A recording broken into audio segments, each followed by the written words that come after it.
ఆ 2000 మందికి నోటీసులు ఇస్తారా? అలా చేయకపోతే కొందరిని టార్గెట్ చేసినట్టు భావించాల్సి వస్తుంది. కంచగచ్చిబౌలి మార్ఫింగ్ ఫోటో వివాదంలో స్మితా సబర్వాల్ మరో ట్వీట్. పోలీసులు ఇచ్చిన నోటీసులకు వివరణ.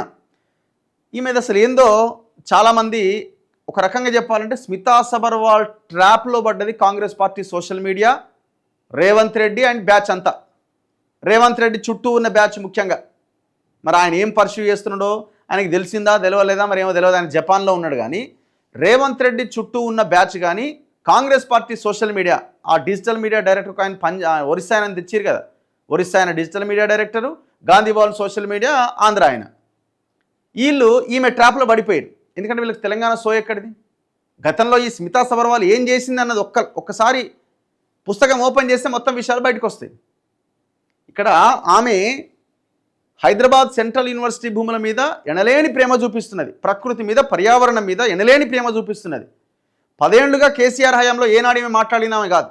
మరి ఎందుకు గవర్నమెంట్లో ఉండి గవర్నమెంట్ని క్వశ్చన్ చేస్తున్నది? హైదరాబాద్ సెంట్రల్ యూనివర్సిటీ ల్యాండ్ వాళ్ళదే, యూనివర్సిటీదే, సుప్రీంకోర్టు అసలు భూమి ఎవరిది అన్నది పక్కన పెట్టండి. ఫస్ట్ అసలు అడవి లాంటి ప్రాంతాన్ని ఎందుకు చెట్లు నరికేస్తున్నారు అన్నది కోర్టు క్వశ్చన్ చేస్తున్నది. దాంట్లో జెన్యూనిటీ ఉన్నది. అసలు ఈమె ఎంటర్ అవ్వడమే పెద్ద క్వశ్చన్. ఈమె ఎందుకు ఎంటర్ అయింది అన్నది పెద్ద క్వశ్చన్ మార్క్. ఈమెకేం ప్రకృతి మీదనో ప్రజల మీదనో ప్రేమ ఈమెకేం ఉన్నదని అయితే నేను అనుకుంటలేను. ఈమె అసలు యాక్చువల్గా జరిగింది ఏంది? కాగ్ ఇంటర్నల్ రిపోర్ట్లో and Hyderabad professor Jayashankar agriculture యూనివర్సిటీలో ఈమె ఒక పెద్ద స్కామ్కి పాల్పడ్డది, కుంభకోణానికి. ఏంది ఆ కుంభకోణం? ఈమె పర్సనల్ వెహికల్ని, ఈమెదో ఇంకెవరిదో వైట్ ప్లేట్ ఉన్న, వైట్ ప్లేట్ ఎక్కడ వాడతాం? కమర్షియల్గా వాడతామా? వాడం కదా. అది మన పర్సనల్గా వాడుకుంటాం. అట్లాంటి పర్సనల్ వెహికల్ని యూనివర్సిటీకి రెంట్కి పెట్టింది, అద్దెకి పెట్టి దాదాపు 61 లక్షల రూపాయలు డ్రా చేసింది యూనివర్సిటీ నుంచి. ఇది పెద్ద స్కామ్, ఇది పెద్ద కుంభకోణం. ఇది ప్రభుత్వం దగ్గర నివేదిక ఉన్నది. ఇప్పుడు ఆమె మీద యాక్షన్ తీసుకునే అవకాశం ఉంది అన్న నేపథ్యంలో ఇప్పుడు ఈమె హెచ్సియు భూముల మీద పడ్డది.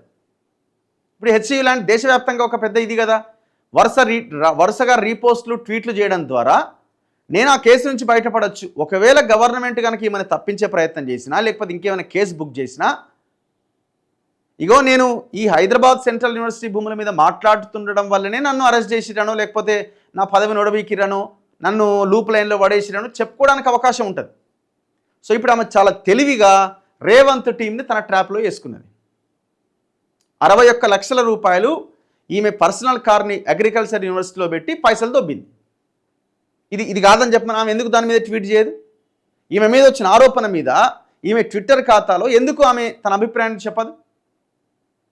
అసలు కథ ఇది. ఈమె బీఆర్ఎస్ హయాంలో ఈమె మొత్తం విమానం ఎక్కువ దిగుడే లేదు. ఈమెది ఒక సెక్రటరీ, ఒక సీఎంఓ పర్సనల్ సెక్రటరీ మొత్తం ఏరోప్లేన్లోనే మొత్తం దీంట్లోనే హెలికాప్టర్లోనే ఈమె ప్రయాణం అంత విచ్చలవిడిగా వాడింది. ఈమె గవర్నమెంట్లో ఉండి ప్రజల కోసం, ప్రకృతి కోసం, పర్యావరణ కోసం ఈమె కొట్లాడుతుందంటే మనం నమ్మాలన్నా? ఏ ఐఏఎస్ అయినా ప్రభుత్వం ఎంత ఇదిగా ఉన్నా ఏం చేసినా అసలు ఏనాడన్నా ఎవరైనా క్వశ్చన్ చేస్తారా? ప్రభుత్వంలో వీళ్ళు భాగస్వాములు. రేపు పొద్దున ఆ 61 లక్షల దానికి సంబంధించి ఇంకా మిగతా వ్యవహారాల్లో చర్యలు తీసుకుంటారని ఇప్పుడు ఈమె ఈ డ్రామా ఆడుతున్నది. ఫస్ట్ స్మితా సబర్వాల్ చెప్పాల్సింది, నీ 61 తెలంగాణ జాతి సొమ్ము 61 లక్షల రూపాయలు ఏ రకంగా అగ్రికల్చర్ యూనివర్సిటీ నుంచి డ్రా చేసినాం, దానికి సమాధానం చెప్పాలి ఫస్ట్. దీన్ని ఎవరు అడగాల? కాంగ్రెస్ సోషల్ మీడియా ఏం చేస్తున్నదండి? గుడ్డిగాడిద పనులు తోముతున్నారా మీరంతా? డిజిటల్ మీడియా డైరెక్టర్ నీకు ఒరిస్సా, నీ ప్రాంతమే ఒరిస్సా, నువ్వు గతంలో మొత్తం వేరే పార్టీ వాళ్ళకి పనిచేసి వచ్చినావు. ఇవాళ నిన్ను డిజిటల్ మీడియా డైరెక్టర్ని చేస్తే నువ్వు అంతకంటే ఎక్కువ ఏం పని చేస్తావు? మీకు బుద్ధి బుర్ర ఉన్నదా కొంచెమన్నా?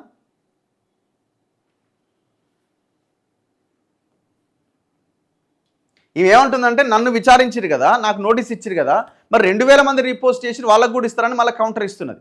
మీరు చూడండి, ఈ ట్వీట్ల వేగం మరింత పెరుగుతుంది, మరింత కావాలని ఇప్పుడు ఈమెని ఆ పోస్ట్ నుంచి ఉడవీకాలే లేకపోతే 61 లక్షల దాంట్లో ఏమైనా యాక్షన్ తీసుకుంటే నన్ను హైదరాబాద్ సెంట్రల్ యూనివర్సిటీ భూముల మీద మాట్లాడినందుకే నన్ను ఇది చేసిరని చెప్పడానికి ఈమె ఆడుతున్న డ్రామా ఇది. ఈమె ఏనాడు ప్రజల గురించి ఆలోచించినాము కానీ ఇంకోటి కానీ కాదు.